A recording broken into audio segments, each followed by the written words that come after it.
Exclusive zone আছে, ওখানে কি ভারত ব্যবসা করে? ও ফকিরের জাতি, ও ব্যবসা করে এখানে। ও এখানে গোয়েন্দা সংস্থা তৈরি করেছে, ও এখানে ওর নেভাল বেস তৈরি করছে, সেখানে বাংলাদেশকে আলাদা করবার জন্য কাজ করছে। আওয়ামী লীগ করে দিয়ে গেছে। সিদ্দিক ভাই জানেন কিনা, ভারতকে 1000 না যেন 1500 একরের একটা এক্সক্লুসিভ ইকোনমিক জোন দিয়েছে। 1500 একরের ফেনী নদীর এবং বঙ্গোপসাগর মুখী। বাংলাদেশে প্রায় 100-র মতো এক্সক্লুসিভ জোন আছে, ইকোনমিক অর্থনৈতিক জোন আছে, পৃথিবীতে এটা করে। কোনো রাষ্ট্রকে এককভাবে দেওয়া হয় না এটা। এবং আপনি কোথায় দিয়েছেন? সেটা দিয়েছেন ফেনী নদীর ওই পারে বঙ্গোপসাগরের মুখে।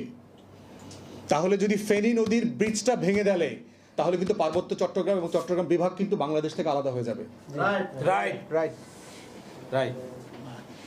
এবং সেটা নিয়ে আজকে ভারতের প্রোপাগান্ডা মেশিনগুলো কথা বলছে। কলকাতা নিয়ে যাওয়ার গল্প বলছে না, দেখছেন না? যে কলকাতা নিয়ে যাবে। কেন বলছে তারা? কারণ জানে যে ওইখানে আমার 1500 একরের এক্সক্লুসিভ জোন আছে, ওখানে কি ভারত ব্যবসা করে? ও ফকিরের জাতি, ও ব্যবসা করে এখানে। ও এখানে গোয়েন্দা সংস্থা তৈরি করেছে, ও এখানে ওর নেভাল বেস তৈরি করছে, সেখানে বাংলাদেশকে আলাদা করবার জন্য কাজ করছে। রামপালে কি ভারত বিদ্যুৎ উৎপাদন করতে আসছে সুন্দরবনে?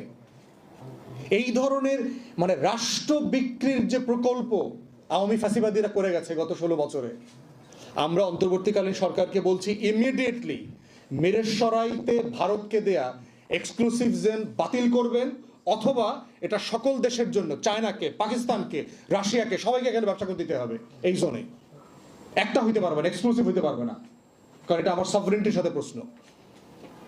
অতএব এইটা না করলে রামপালে বিদ্যুৎ কেন্দ্র একই রকম, এই প্রকল্প বাতিল করেন।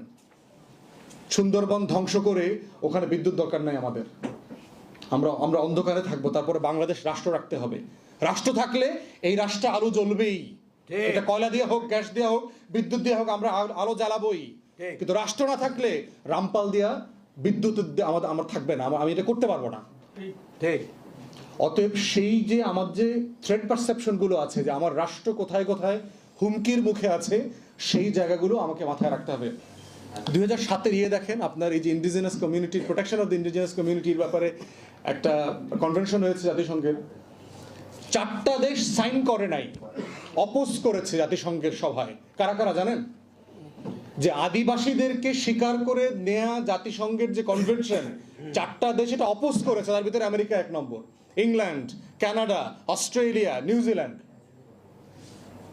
যারা আমাদেরকে আইসা বলে যে পার্বত্য চট্টগ্রামের লোকদেরকে আদিবাসী হিসেবে স্বীকৃতি দিতে হবে, তাহলে ওরা কেন স্বীকার করতেছে না? কারণ ওরা জানে ওর রাষ্ট্রটা হলো চুরি করা রাষ্ট্র, ওর রাষ্ট্রটা হলো দখল করা রাষ্ট্র, ওর রাষ্ট্রটা হলো ইউরোপ থেকে গিয়ে বিভিন্ন দেশ থেকে কোটি কোটি আদিবাসী জনগোষ্ঠীকে হত্যা করে সে দেশ দখল করেছে, দেশ বানিয়েছে।